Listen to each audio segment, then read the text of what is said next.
காமம்ன்ற விஷயம் எவ்வளோ ஸ்ட்ராங்காக இருக்கிறது வந்து ராமாயணத்து பாலகண்டத்தில் வந்து இந்த இந்த அதாவது அந்த கதைகள் வரும். அந்த அந்த கதை உள்ளுக்கே இன்னொரு கதை வர மாதிரி ஒரு விஷயங்கள் இருக்கிறது. அதில் உங்களுக்கு இந்த சைட்டேஷன்ஸ்லாம் கொடுத்துருக்கேன், நீங்கள் போய் அதில் படிச்சுக்கலாம். ஸோ காமா என்றது என்னன்னு சொல்கிறேன். அதாவது காமா என்பது அதோட நிஜம் அர்த்தம். காமா என்பது மற்றவங்க சந்தோஷத்தில் நம்ம வந்து சந்தோஷப்படுறோமோ அதுதான் காமம்னு அர்த்தம். இப்போ லட்ச எனக்கு ஒரு எதிரி இருக்காங்க வச்சுக்கோங்க. ஓகே, என் எதிரிக்கு வந்து அவங்க என்னைக்கு மேலே நல்லா வந்துட்டாங்க, ரைட்? அவங்க எல்லாமே அவங்க சாதிச்சிட்டாங்க, என்னால் சாதிக்க முடியல, ஆனால் அவங்க தான் என் எதிரினா, நான் தான் கை தட்டுனேன்னா, முதல்ல எஞ்சி கை தட்டுற சந்தோஷப்படுறேன்னா, அதுக்கு தான் காமா என்ற ஒரு விஷயம் விளங்குதா? That is the real meaning of kama, right? But யூஸ்வலாக இன் ஜெனரல் கான்டெக்ட்ஸ் என்னென்னா, காமா என்பது ஆசை என்று ஒரு விஷயம். ஓகே, அதான் முக்கியமானது. இந்த ஆசை ஆசை இல்லாத வாழ்க்கை வந்து முடியாது. பேராசை இருக்கக்கூடாது. அதனால தான் காமம், அதான் அந்த புருஷார்த்தான்னு ஒரு ஸ்கீம் இருக்குது. தர்ம அர்த்த காம மோக்ஷான்னு ஒரு ஸ்கீம் இருக்குது. இதுபடியாக நம்ம வாழ்க்கை வாழ வேண்டும்னு ஒரு விஷயமே இருக்கிறது. ஸோ எல்லாமே வந்து தர்மத்தின் பவுண்ட்ரி உள்ளுக்கு இருக்க வேண்டும் என்று ஒரு விஷயம். ஓகே, ஸோ ஆசை பேராசை கிடையாது. காமம் ரொம்ப முக்கியம்னு இப்போ உங்களுக்கு தெரிஞ்சிருச்சு. நான் ஸ்பெசிஃபிக்காக இந்த காமம் நான் எது பற்றி பேச போகிறேன்னா, ஒரு ஆண் மேலேயும் ஒரு பெண் மேலேயும் உங்களுக்கு அதாவது தேவையில்லாத ஒரு எண்ணம் வருது. ஒரு என்ன சொல்கிறது, இப்போ திருமணம் பண்ணியாச்சு, ஆனால் அப்பயும் மற்றவங்க போய் பார்க்குறது, மற்றவங்க தவறாக நினைக்கிறது, தவறான எண்ணத்தில் யோசிக்கிறது அவங்கள பற்றி, இது எல்லாமே வந்து அதுவும் ஒரு டைப் ஆஃப் காமம், லஸ்ட்னு சொல்கிற ஒரு விஷயம். ஸோ இந்த பாலகண்டத்தில் பார்த்தீங்களா, தில் ஹேவ் அ ஃபியூ ஸ்டாரிஸ். அதில் ஒன்று வந்து எல்லாமே it's always centred towards someone who is very strong spiritually, someone is very very strong. அவங்கள கூட இந்த காமம் எஃபெக்ட் பண்ணோன்னு ஒரு விஷயம் இருக்குது. அதில் முதல் கதை வந்து கிவ் யூ சைட்டேஷன். முதல் கதை வந்து சிவபெருமான் வந்து அவர் வந்து என்ன சொல்லுவாங்க, தவம் இருப்பார். Very very powerful. அவர் வந்து தவம் இருப்பார். எத்தனையோ யுகத்துக்கு என்னமோ தவம் இருக்காருன்னு ஒரு கதை வரும். ஆனால் சிவனும் பார்வதியை ஒன்றாக சேர வேண்டும், அதுக்கப்புறம் தான் சில விஷயங்கள்லாம் நடக்கும்னு சொல்லிட்டு வந்து காமதேவனை அனுப்புவாங்க கடவுளெல்லாம் பார்த்து. இந்த மாதிரி சிவபெருமான் முடியாது, அவருக்கு சில பணி இருக்கு இல்லையா, so he needs to join with Parvati அம்மா சொல்லிவிட்டு இந்த மாதிரி முடியாது, அவர் எழுப்பணும் சொல்லிவிட்டு காமதேவனை அனுப்புவார். ஸோ அந்த பாலகண்டத்தில் எழுதியிருக்கோம், எப்பேற்பட்ட மழையனாக இருப்பான் இந்த காமதேவன்னு சொல்லிட்டு அது வால்மீகி ராமாயணத்தில் இருக்கும். நான் முடிஞ்ச அந்த சைட்டேஷன்ஸில் உங்களுக்கு போடுறேன். ஓகே, ஸோ காமதேவன் போயிட்டு அவர் அம்பை விடுவார். அந்த அம்பு வந்து வில்லுனா போ தானே, ரைட்டு? ஆமாம், அந்த வில்லு வந்து கரும்பில் செஞ்சது, அந்த அம்பு வந்து பூவில் செஞ்சது. அதோட முன்னுக்கு இப்போ ஏர் வந்து ஷார்ப்பாக இருக்கும், அவர் வந்து பூவில் செஞ்சது. ஸோ அவர் வந்து போய் விடுவார். சிவபெருமான் ஆஃப்கோர்ஸ் அவர் 3வது முக்கண் திறந்து எரிச்சிருவார், அவர் முடிஞ்சு சாம்பலாக்கிடுவார். சாம்பலாயிரும் இந்த இந்த யார் காமதேவன்.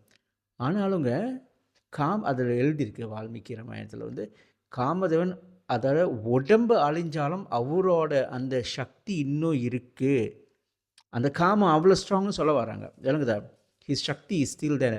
அதான் அவர் வந்து அனங்கான்னுவாங்க, உடம்பு இல்லாதவன். அதாவது காமதேவனை உடம்பும் இல்லைனாலும் அந்த his shakti is still there, அவ்வளோ பவர்ஃபுல். சிவபெருமான் எரிச்சோம் இன்னும் இருக்குன்னு பார்த்துங்களேன். இன்னொரு கட்டம் வந்து விஸ்வாமித்தர். இது வந்து ராமரோட குரு. ராமருக்கு சில குரு இருக்காது, அதில் ஒரு குரு பவர்ஃபுல்லானது விஸ்வாமித்தர். இது பெரிய கதை இருக்குது, வசிஷ்டரும் விஸ்வாமித்திரம். அதுக்கு ஒரு let's not go into details, but the fact is விஸ்வாமித்தர்னு ஒரு கிரேட் குரு இருக்கார். அப்போ அவர் வந்து தவம் இருக்கும்போது அந்த 3 உலகமும் தவிக்க ஆரம்பிச்சிருச்சான்.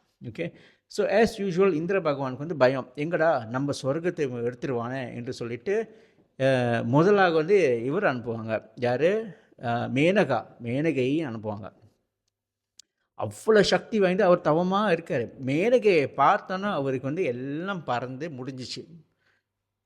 அவ்வளோ பவர் சொல்கிறேன். அந்த அந்த அந்த ஆப்போசிட் செக்ஸை பார்க்குறதுக்கு அவ்வளோ பவர் சொல்கிறேன். அவ்வேற்பட்ட விஸ்வாமித்திர விழுந்துருவார். மேனகா கல்யாணம் பண்ணி பிள்ளையும் பிறந்து 1 வருஷம் அவர் நிலை இல்லாத வாழ்க்கையில் வாழ்வார்னு சொல்லியிருக்குது, டில்யூஷன். அப்போ அவ்வளோ ஸ்ட்ராங்னு சொல்ல வராங்க. அதாவது அவ்வளோ பெரிய ஒரு ஒரு மகா ரிஷி அவர், ராஜ ரிஷி, மகா ரிஷி, பிரம்ம ரிஷி. அவரே அவரே ஒரு வருஷம் எல்லாம் மறந்து பித்து போய் இந்த மேனகை கூட வாழ்ந்து அவங்களுக்கு ஒரு பிள்ளை, எனக்கு பேர் சகுந்தலான்னு நினைக்கிறேன் அந்த பிள்ளையோட பேர். அதுக்கப்புறம் தான் அவர் ரியலைஸ் பண்ணுறது, ஓஹோ நான் என்ன பண்ணிட்டேன், இந்த ஒரு வருஷம் என்ன தான் ஆச்சுன்னு.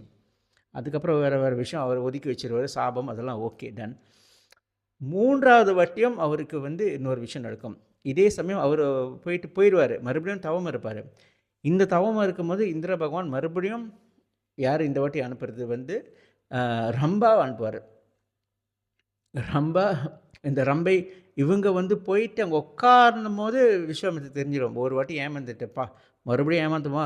ஸோ ரம்பையை பார்த்துக்காக சபிச்சிருவார், நீ கல்லாயிருவேன்னு அவர் கல்லாயிருவாங்க. The point in all these stories is that the power of lust is so potent. அதோட சக்தி இந்த இந்த ஆண்மையிலையோ பெண்மையிலையோ நம்மளுக்கு இருக்கிற அந்த காமம் வந்து ரொம்ப ஸ்ட்ராங்கானது. இதை நம்ம கட்டுப்படுத்தி வைக்கணும். நம்ம கால் அடியில் தான் இருக்க வேண்டும், ரைட்? இன்னும் ஒன்று விஷயம், ஏன்னா நம்மளை அழிச்சிரும். அப்பேற்பட்ட மகான்கள் பகவானே அந்த மாதிரி இருந்த நிலை, அதாவது ஹீஸ் டிஸ்டர்ப்ட் பை காமதேவன் தானே, அந்த டிஸ்டர்பன்ஸ் ஹேப்பன் தானே. அதனால் என்ன சொல்ல வராங்கன்னா, வி ஹேட் பி காஷியஸ். அதனால தான் ஷத் ரீபூல் அப்பயும் சொல்கிற விஷயந்தான். என்னோடய லைவ் செஷன் அதான் சொல்லுவேன். காமம், குரோதம், லோபம், மடம், மோகம், மத்சரியம் வந்து 6 மன விஷயங்கள் இருக்குது. ஷத் ரீபூ you can do ChatGPT வந்து அது முதல்ல அந்த லிஸ்ட்டில் பார்த்தீங்களா, முதல்ல ஒரு லிஸ்ட்லேயே காமம் தான் ஃபர்ஸ்ட்லேயே இருக்குது டாப்பில். ஸோ இதெல்லாம் நம்ம கால் அடியில் தான் இருக்கணும். அதனால தான் நடராஜன் பகவான் கீழே பார்த்தீங்களா, அந்த ஒரு முயலகன் இருப்பான், எஸ்கேப் பண்ணுற மாதிரிலாம் இருப்பான் அவனை பார்க்குறதுக்கு. அவர் நடராஜன் கீழே அவனை அழிக்க முடியாது, அவன் தான் அந்த சத்ரிப்பு. 6 மன விஷயங்கள். அவன் வந்து எப்பயும் பார்த்தா எங்கேயோ ஓடிட்டு போயிடலாம், ஏதோ ஓடிடலாம், எஸ்கேப் பண்ணிடலான்னு பார்க்கலாம். அதனால தான் கால் கீழே தான் இருக்கணும். Okay, so remember it is such a powerful thing. இதுக்கு தான் வைராகியம் என்று ஒரு விஷயம், ஒரு கான்செப்ட்னு இருக்கிறது. ஓகே, ஐ ஹோப் இந்த வீடியோ உங்களுக்கு நல்ல ஒரு சில விஷயங்கள் உங்களுக்கு தெரிய வந்திருக்கலாம், பயனடைஞ்சிருக்கலாம். அப்படி இருந்துச்சுன்னா ஷேர் பண்ணுங்கள். என்னால் டாக் டு யூ சூன். வணக்கம்.